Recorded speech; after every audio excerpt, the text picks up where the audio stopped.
भारत देश को छोड़ने का निर्णय मैं आत्मग्लानि के कारण ले रहा हूं। मैं गिल्ट से दबा जा रहा हूं। अभी मुझे एहसास हो रहा है कि वो जो HNI 2023 से 24 में छोड़ के गए हैं देश को, वो किस तरह का भार महसूस कर रहे थे अपने दिल पे। Recently there was a research कि इंडिया से वेल्दी लोग बाहर जाए जा रहे हैं, तो हमारे पास मिलियनियर्स सबसे ज्यादा हैं और हम मिलियनियर्स साल भर साल ऐड भी करे जा रहे हैं, बट बाहर जाने वाले मिलियनियर्स की संख्या भी सबसे ज्यादा इंडिया में है। सो 6500 मिलियनियर्स एग्जिटेड इंडिया। मैं भारत सरकार के साथ, मैं देश के साथ अन्याय कर रहा हूं, मैं भारत सरकार को लूट रहा हूं। भारत सरकार मात्र 30 से 40% का टैक्स लेती है हमसे, लेकिन सुविधाओं तो देखो आप, इस लेवल की सुविधाएं हैं, इसकी तुलना में ये टैक्स कुछ नहीं है। हमारी सड़कें चांद जैसी हैं भाई।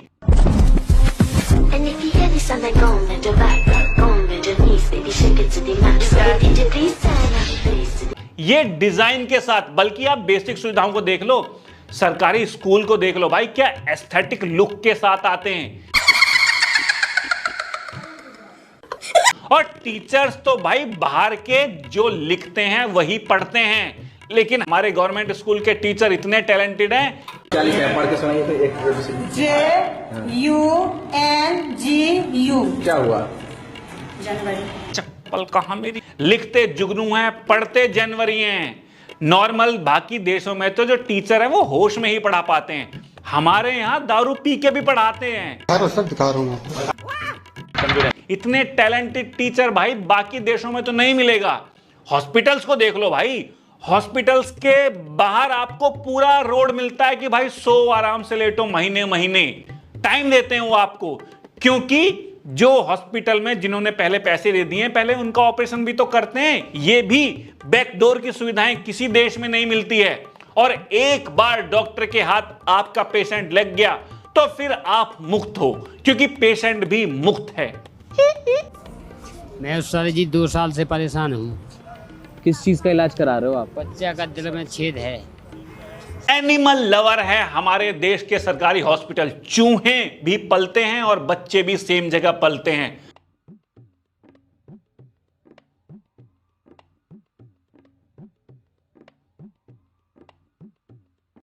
बच्चे ने रोना शुरू कर दिया।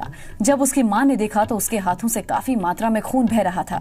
आप देखो ना, आपको कारें बिल्कुल नहीं मिलेंगी। सरकार खिलाफ है पुरानी कारों के कि भाई 10 साल पुरानी हो गई, अपने बेचो, क्योंकि अब तो अच्छी नहीं लग रही वो। और जो नहीं बेचना चाह रहे, जिनकी हुई नहीं है 10 साल, तो E20 डलवा के, उनके पेट्रोल देके उसको खराब किया जाता है। उनका विजन है कि भाई हमारे रोड पर कारें बिल्कुल नई दिखनी चाहिए। लुक बहुत इंपॉर्टेंट है, तो इस पे भी तो फोकस कर रही है हमारी सरकार। और हमारे यहां रोजगार की भरमार है, क्योंकि जैसे 2 महीने बाद ब्रिज टूट जाता है तो भाई उसके लिए कंस्ट्रक्शन वालों को फिर से काम मिल जाता है।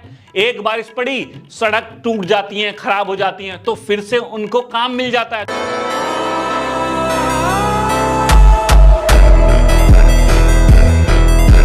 रोजगार को कांस्टेंट बनाए रखती है हमारी सरकार। और स्टूडेंट्स तो कोई खास टैक्स देते भी नहीं है, लेकिन फिर भी उनको पूरी सुविधाएं दी जाती है कि भाई पेपर की तैयारी करने की जरूरत नहीं है, 10,000 रुपए दे दो, लीक हो जाएगा। और वो तैयारी करके जाते हैं तो फिर वो टेंशन भी खत्म कर देते हैं, क्योंकि वो पेपर कैंसिल भी कर देते हैं। तो स्ट्रेस बिल्कुल नहीं देती हमारी सरकार स्टूडेंट्स को, जबकि मीडिया को भी ये कहती है कि भाई स्ट्रेस नहीं होना चाहिए देशवासियों को। कुछ भी ऐसा सच मत बता दो जिससे वो परेशान हो जाएं, बस झूठ बताए जाओ, झूठ बहकाए जाओ, उससे वो खुश रहते हैं। तो ये देखो पॉजिटिविटी फैला के रखती है। आप रेल की सुविधा देख लो भाई, अगर आपकी ट्रेन 8 बजे की है और आप 8:45 भी हो गए तो वो पकड़ने देते हैं आपको। भाई सुबह का टाइम है, नहीं खुलती आंख। किसी देश में ऐसा होता है? नहीं। इलेक्ट्रिक मीटर बिजली के इतने एडवांस हैं कि जब वो बिजली में नहीं भी लगते हैं तब भी चलते रहते हैं। तो ये टेक्नोलॉजी बाहर है भी नहीं। पुलिस वाले देख लो, जुडिशरी देख लो, कितना कोऑपरेट करती है। मतलब अगर कोई गाड़ी किसी को कुचल दे तो सिर्फ एक ऐसे लिखवा देते हैं कि भाई समझ जाएगा। या फिर आपने हेलमेट नहीं लगाया है तो फिर 200 रुपए। हम शाम में रिचार्ज किए 1000 का, दुकान बंद करके गए हैं, सुबह आए हैं, लाइट नहीं है दुकान पे हमारे, क्या दुकानदारी करेंगे हम लोग? बाहर देश के लोगों को सिगरेट पीनी पड़ती है, हमारे यहां ऐसा कुछ नहीं है। आप हवा में खड़े हो जाओ, 20 सिगरेट आपके अंदर चली जाती हैं। वो वो वाला करने की जरूरत नहीं है। ये मैक्स लेवल की सुविधाएं हैं। बाहर देशों में आप जो पानी आ रहा है जिससे नहा रहे हो उसे पी भी सकते हो, लेकिन ये मजेदार थोड़ी बात है यार। हमारे देश में पानी अलग है पीने का, नहाने का अलग है, और अलग की बात क्या, कलर भी अलग है। मौसम के अनुसार, समय के अनुसार सरकार आपको डिफरेंट तरह का पानी देती भी रहती है। और बारिश पड़ जाए तो आपको रोड पर ही आपको नदी बन के मिल जाती है। क्या घंटा ग्रैंड वेनिस, भाई ये ग्रैंड वेनिस ही है, वो भी तो नाला है। हमारी कह तो रही है सीएम, क्या है वो नदी है, वो भी नाला है, वो नाला है, वो दिखने में लगता है कि रिवर है, ये भी नाला है, तो ठीक ही तो है।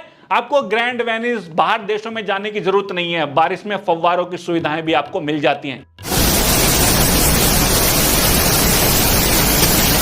इसी कारण बाहर आसपास के देश हमसे ईर्ष्या करते हैं। आपने देखा नहीं है, हमारे देश में एजेंट छोड़ रखे हैं, जैसे सोनम छोड़ रखा है चाइना ने, प्रोटेस्ट करने वाले आप देखते हो। जब चीन घुस आता है तो लद्दाख के लोग जान देकर रोकते हैं, मगर अब अगर भारत सरकार हमारे लिए कुछ नहीं कर रहा है तो अगली बार वो आए तो हम उनको रास्ता दिखाएंगे, हम रोकेंगे नहीं। यहाँ के एक फेमस कॉमेडियन हैं जिन्होंने कहा कि जब चीन घुस आता है तो लद्दाख के लोग जान देकर रोकते हैं, मगर अब अगर भारत सरकार हमारे लिए कुछ नहीं कर रहा है तो अगली बार वो आए तो हम उनको रास्ता दिखाएंगे, हम रोकेंगे नहीं, हम जान क्यों दें। और लद्दाख के लोग हर बार की तरह भारत की रक्षा करते रहेंगे, सैनिकों की तरह।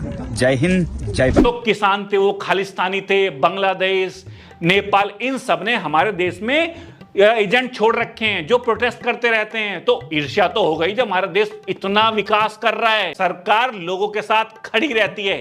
एक एक रुपए में पढ़ानी को पूरा बिहार दे दिया कि भैया जा। ये कौन करता है? उन्होंने जो लोन लिया है, जो चले गए उनके लोन को माफ कर दिया है। ऐसा किसी देश की सरकार नहीं करती है। ऐसी दयालु सरकार किसी और देश की है भी नहीं।